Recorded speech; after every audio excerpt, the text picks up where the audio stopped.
Tonight, the Ukraine Consul General speaks before the AZ House of Representatives, asking the U.S. and the world for help. Plus, the U.S. Senate confirmed Ketanji Brown Jackson as the first black female Supreme Court justice. It's time to play ball. It is opening day for the Arizona Diamondbacks. We'll have details from Chase Field coming up later in your Cronkite Sports Report. Cronkite News starts now. Good evening and welcome to Cronkite News on Arizona PBS. I'm Raina Preciado. And I'm Raven Payne. Thank you for joining us. Our top story tonight, the latest on the war in Ukraine, as the Ukraine Consul General appears before a joint session of the Arizona Legislature. Here are the latest developments. Congress voted to suspend normal trade relations with Russia. That action now allows President Joe Biden to enact higher tariffs on some Russian imports. Several NATO countries have agreed to increase weapon supplies to Ukraine. Many of those countries say reports of atrocities in the town of Bucha are behind the increase. The Ukrainian foreign minister says the weapons must come quickly before Russia strikes eastern Ukraine. The UN General Assembly has voted to suspend Russia from the Human Rights Council because of the actions of Russian soldiers. Videos and photos show the bodies of dead civilians after those soldiers were treated. We have team coverage tonight. Joey Vaca is in Los Angeles to show us how LA's Ukrainian community is working to gather supplies to send to the war-torn country. But we start with Nick Shesky, who was at the state capitol today as the Ukraine Consul General spoke to Arizona's House and Senate. The Arizona House chambers were packed with lawmakers and citizens who came to hear Ukraine Consul General Dmytro Kushniruk. He spoke for about 15 minutes. It was a speech all about hope. Hope that Ukraine will win this war and emerge as a sovereign state once again. Kushniruk said that Ukraine has won the first part of this war and exceeded everyone's expectations, but they still need the U.S.'s and the rest of the world's help. He also said the United States cannot afford for Ukraine to lose this war and that we should unite with Ukraine. The least that the United States can do is provide weapons like airplanes, tanks, and other armored vehicles. But Kushniruk urges everyone on an individual level to not forget about Ukraine, keep paying attention to this war, and keep standing with his country. Time is of the essence. The opportunity to act is now, when Ukraine has the momentum, when Russian forces are losing, when they are regrouping, and before they inflict even more damage to our civilians. Because the United States will only win and will gain from helping Ukraine, because Ukraine is destroying Russian army, and let's face it, we have the one common enemy, which is Russia. Kushniruk's speech was met with a standing ovation from Arizona lawmakers from both sides of the aisle. In the newsroom, Nick Shesky, Cronkite News. While the Consul General of Ukraine is formally requesting aid from the American government, some civilians are taking matters into their own hands. Cronkite News reporter Joey Vaca in our Los Angeles bureau talks to locals about the work being done here at home. For many in this diverse LA neighborhood, the war in Ukraine is personal. Well, halfway around the world from Kiev, some are taking it upon themselves to help any way they can. St. Volodymyr Ukrainian Church in Los Angeles, like many places around the world, has watched the horrors of the Russian invasion of Ukraine unfold. And under the hue of the stained glass, Father Vasil Sochor has seen the shift in his own church community. Sometimes they call it the trench faith or the foxhole faith. People become suddenly more religious. People do turn toward God and toward each other. And while they wait for prayers to be answered, some are taking action. My feelings were I had to do something. So we have over here clothing on this side, food over here. All of this in the back is that you see is all diapers and infant supplies. Leon Kaspersky is one of many at St. Volodymyr's helping oversee donations to Ukraine. They're producing combat medical kits for the Ukrainian army to treat injuries on the front lines, along with supplies to send to civilians as well. And Kaspersky has had help. Whether with the local fire department's help transporting supplies or the massive influx of donations and volunteers, the Ukrainian community in Los Angeles hopes to make a resounding impact overseas. It builds up my faith in humanity. It builds up my faith that there are people that care, that people that are kind. Donations are just one part of the world's response to bloodshed in Ukraine. The UN High Commissioner for Refugees said more than 10 million people have been forced to flee their homes or leave the country, leading some to open up their homes to help. One of the things that really, actually, recently really impressed me is many of our neighbors here in Los Angeles called and they want to host refugees. And that's amazing. To trust, to take somebody who is basically on the street, it's amazing. Even in the face of a life and death struggle, Ukrainians here have been able to stay optimistic. I was saying this before, Ukraine is the David. And there is a Goliath, that is just a bully. We have the whole world with us. And not only the world, but I think God is with us. Now, Kaspersky said people can be confident that their donations are in fact getting to Ukraine. With connections with local fire departments, the California Air National Guard oversees the delivery of supplies to the proper Ukrainian authorities. In Los Angeles, Joey Vaca, Cronkite News. Turning now to other news, the first Arizona execution since 2014 is set to occur this May. The Arizona Supreme Court has set May 11th as the execution date for rapist and murderer Clarence Dixon. The warrant calls for Dixon to be put to death by lethal injection. Dixon's lawyers demanded that the warrant not be carried out, citing the state's botched execution back in 2014. The state has not performed an execution since then. Arizona officials have tested the state's gas chamber as an option for executions, but critics are raising humanitarian concerns because the chemical used in the chamber is related to chemicals used in the Holocaust. Turning now to investigating our infrastructure. When you think about drones, you may envision cool aerial videos, but they have a more practical use. And soon, as Mitchell Zimmerman reports, there may be millions of dollars to help them work for the government. Roads, bridges, and drones? Drones may be fun to fly, but they have another use, getting into spots that are tricky for humans to access, like highway bridges. You have to park that car on the freeway, get the worker into a bucket and kind of go underneath and look at it, where it can be done use of drone without any of that potential danger to that employee. Representative Greg Stanton is co-sponsoring the Drone Infrastructure Inspection Act, which would give local governments $100 million for drone technology, specifically for infrastructure. There's a backlog of bridge inspections and other public infrastructure inspections. It'll help catch up on the backlog. The Arizona Department of Transportation is already using drones. In fact, since 2018, they've used drones to get into difficult areas. We have to traverse, canyons, big waterways where we're unable to cross a feature. So we'll utilize those drones to help supplement the inspection. The drones have shortened project times. From a time perspective, in terms of bridge inspections, it does save us some time if we're able to use the drone. Stanton says this bill will make Arizona roads safer. We want to make it easier to use drone technology so that we can improve safety. In Tempe, Mitchell Zimmerman, Cronkite News.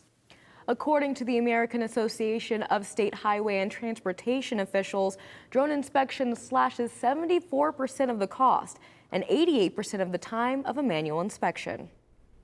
Coming up after the break, a fox has been spotted trotting around Washington, D.C. multiple times. We'll let you know what kind of trouble it was causing at our nation's capital. Ketanji Brown Jackson as the first black female justice to serve on the United States Supreme Court.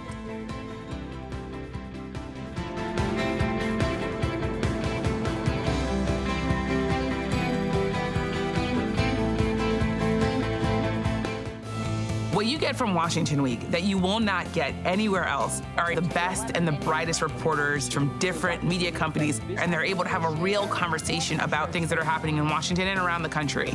But it's also a show about issues that are relevant to different communities. How do you think that, as the moderator, I feel this deep responsibility to bring in those other perspectives so that people understand how power and politics impact their daily lives. Friday nights at 7 on Arizona PBS.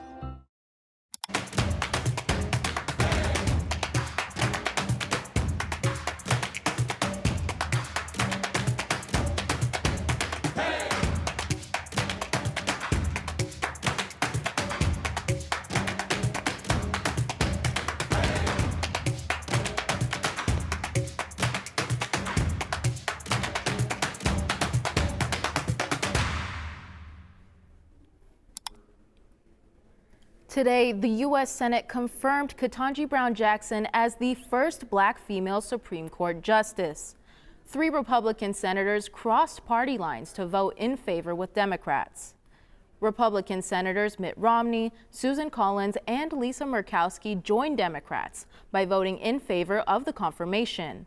This historic milestone comes after President Biden committed to nominating a black woman to the Supreme Court during his presidential campaign. Biden said he was honored to share this moment with Jackson. Vice President Kamala Harris presided over the vote. Afterwards, she acknowledged the significance of the occasion and expressed her praise for Jackson's confirmation. I think it makes a very important statement about who we aspire to be, who we are, who we believe ourselves to be. It's a statement about that on our highest court in the land, we want to make sure that there's going to be full representation and the finest and brightest and the best. And that's what happened today. I'm very proud. Senators Kyrsten Sinema and Mark Kelly voted yes, approving her placement on the bench. Jackson will replace retiring Justice Stephen Breyer at the end of the current judicial term this summer. The amount of Americans filing for unemployment fell again last week to 166,000. That number is down by 5,000 from the week before that. That's according to the Labor Department. Meanwhile, the number of people being laid off has also remained very low. The 4-week average for people filing for unemployment also dropped to 170,000. That's down by around 8,000. This all comes after the amount of people collecting unemployment fell last month to a number we haven't seen in over 50 years. What does the Fox say? That was the question a lot of people were asking this week on Capitol Hill. And Alexia Stanbridge has some answers from our Washington bureau. There are a lot of things to be scared of in Washington, but wild animals have not been on the list until now. I think it was kind of weird because foxes live in forests, but there isn't really a forest in DC. There may not be a forest, but there's definitely been a fox trotting around the Capitol. Sightings were posted on social media for several days, and while DC can be a tough town for anyone, the tourists I spoke with said it's got to be really tough for a fox. A rough place for wildlife, this nation's capital. There have been fox sightings all over Capitol grounds. Capitol Police say they have confirmed at least 6 cases of people being nipped or bitten this week. Most of the people I talked to made light of the situation, like Christina Nobach, who uttered the question that everybody wanted to ask. I would have to ask it, what does the fox say? But not everybody was comfortable with the thought of coming face to muzzle with a fox in Washington. Of course I'd be nervous, and I would try to stay calm, even though I was nervous, and walk slowly in the other direction. And I would just run away from the fox and tell someone and they could go get the fox. Arizona Representative Greg Stanton said he sent a get well soon note to California Congressman Ami Bera, who was nipped late Monday. Bera tweeted Wednesday that he's okay and holds no grudge against the fox, which he hoped would be safely relocated. Even though it was biting people, the fox still had its fans. When someone created a Capitol Fox Twitter account, it got more than 4,000 followers in a day. I just hope the fox is okay. That's the main thing. DC Animal Control caught one fox Tuesday, but police acknowledged there could be others. Bringing you the Fox News for Cronkite News, I'm Alexia Stanbridge in Washington, D.C. The story does not have a happy ending for the fox, unfortunately. DC officials say that it was euthanized and tested positive for rabies. They now say there were at least 9 bites and urging people who may have been exposed to the fox to contact them. We hope you all have been soaking up the sunshine these past few days. Faith Abercrombie joins us now in the Cronkite News Weather Center with what temperatures we can expect through the end of the week. I know I've been soaking up the sunshine, and it's sunshine we're enjoying with some clear, beautiful skies. As you can see, later into the week, we'll have a little bit of partly cloudy days, but nothing too crazy. It's going to be pretty warm, sunny, barely any clouds in the sky. Now, as we take a look at our evening tonight around sunset, it'll be 91 degrees. Later into the evening, it'll get a little bit breezy, but pretty warm around dinner time as well, about 86 degrees around 8 p.m. So still pretty warm if you're enjoying your dinner on the patio. Now, as we take a look at our beautiful Friday, as you begin your workday, it'll be about 72 degrees. It'll hike up to 93 degrees by 2 p.m. and 94 by 5 p.m. So definitely some warmer evenings we're going to be starting to see. Now, as we take a look at our 8-day forecast, on Saturday, it's going to be a more cloudy day, but those clouds will start to dip off. And as we take a look into the beginning of next week, we're going to go back down into the 70-degree temperatures, but hiking back up once again to 82 on Thursday and 86 on Friday. Well, that is your 8-day forecast from the Weather Center. I'm Faith Abercrombie. I'm Benjamin Garcia, and coming up after the break, I'll have your Cronkite Sports Report. It has finally come. Opening day is here for Major League Baseball, and we'll give you an inside look at opening day from Chase Field.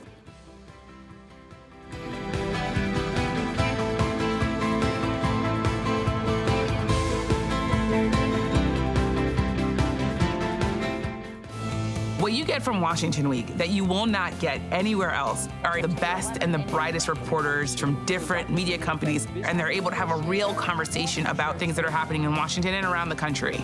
But it's also a show about issues that are relevant to different communities. How do you think that, as the moderator, I feel this deep responsibility to bring in those other perspectives so that people understand how power and politics impact their daily lives? Friday nights at 7 on Arizona PBS.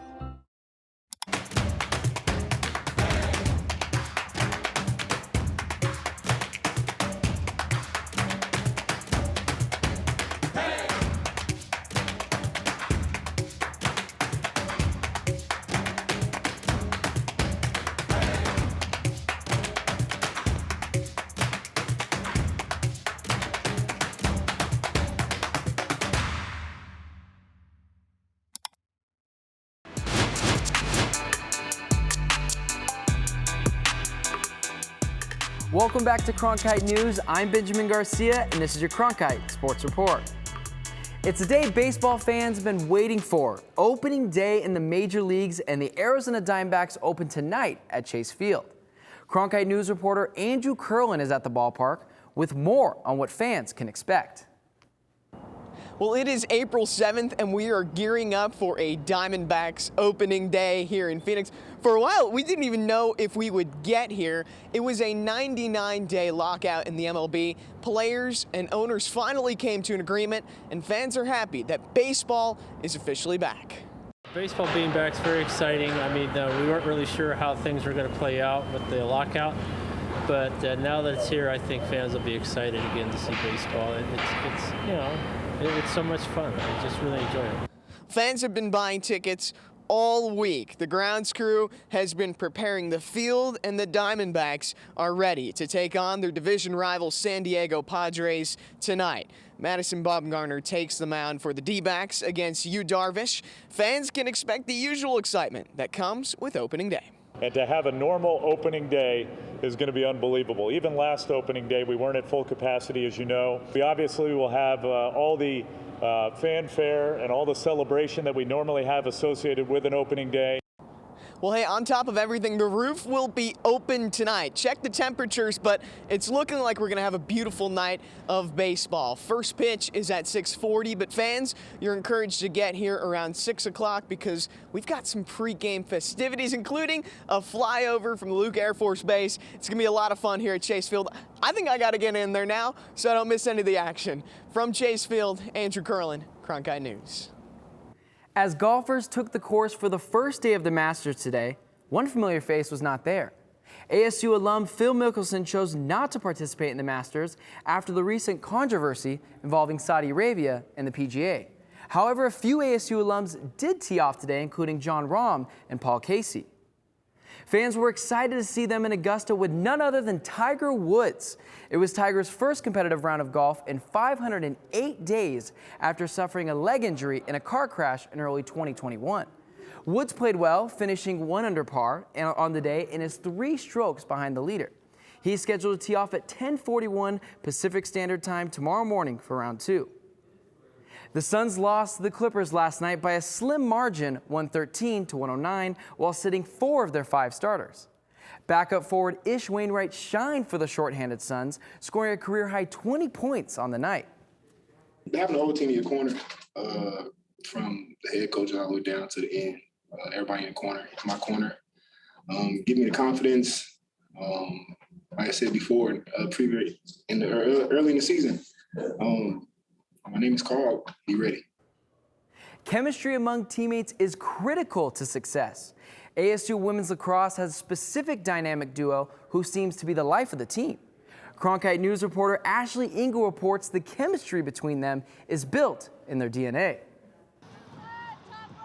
Chemistry on the playing field can take a long time to develop, but for ASU lacrosse players Gigi and Bella Gaspire, it's in their DNA. We know each other better than obviously anyone on the field and obviously in the world too. We've just been together forever. The twins have been attached at the hip since birth and have been playing sports together since they were kids. The Canadians could have gone their separate ways in college, but ASU offered an opportunity for the pair to stay together since the two were a package deal. We just have these little things we do, little cues, we have a secret language. So we we'll just pick each other up, it takes just a little quick thing just for us to just get over it, it's fine, next play. Being twins, they just have that connection, and I think on the field and off the field it's kind of the same. They kind of know what each other's next move is, and they understand each other really well, but on the field they just have a really good chemistry. The Gaspar twins say that the longest they've been apart from each other was 2 whole days. That shows that their togetherness on and off the field has provided them each with a grand deal of support. I'll be her #1 supporter, but also, like she said, her hardest critic. And I think that also stems from a really intense competition level that we have from each other, and that's on and off the field. We're always kind of pushing each other, and I think that's why we've been able to gain so much success. Besides their love for each other, the Gaspars love the game of lacrosse and have the values of the team line up with their everyday lives.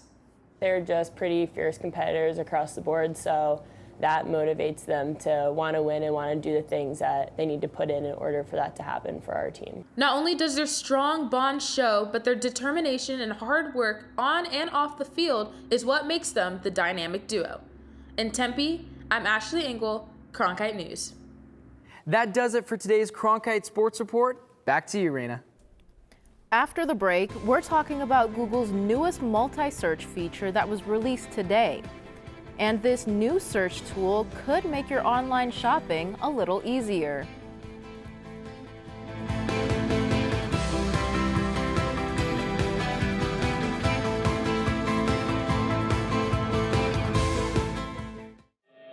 Cronkite News is more than your local news station. Through our innovative ideas, we create new ways to connect with our viewers and have their stories be heard. Our cutting-edge technology allows us to take a deeper dive into seeking the truth and delivering new perspectives.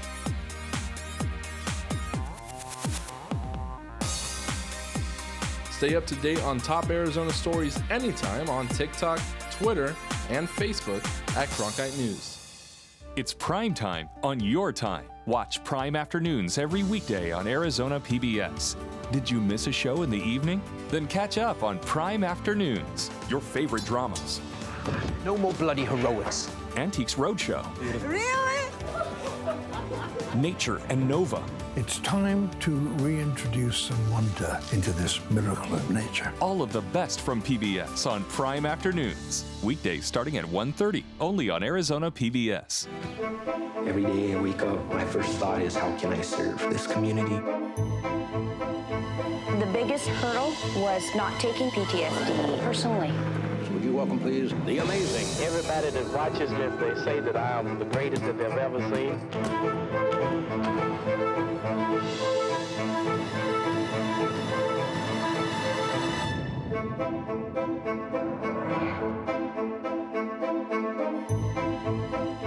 we go. Lights up. Whoa. As artists, we conduct our educations in public. You can never know whether it's going to be a success. One just has to risk it. It's you and the work and the place. It's a very particular relationship. Here's our lens. Tell us what you think. Friday night at 9 on Arizona PBS. Do you ever feel like searching for something on Google, but you just can't describe what you're looking for? Well, the tech company has finally figured out a way to let you do that. It's by searching for images and words at the same time. Google's newest feature was released today. It allows you to combine both text and images in a single search. You can try it today using the Lens feature on the Google mobile app. Google Lens will use its image recognition technology to identify the photo you add to your search and look for similar ones on the web. And because this new multi-search feature can help streamline your search by color or other visual attributes, you can bet that it can be best used for online shopping. That's it for Cronkite News tonight. Thanks for joining us. For top Arizona stories anytime, go to cronkitenews.azpbs.org.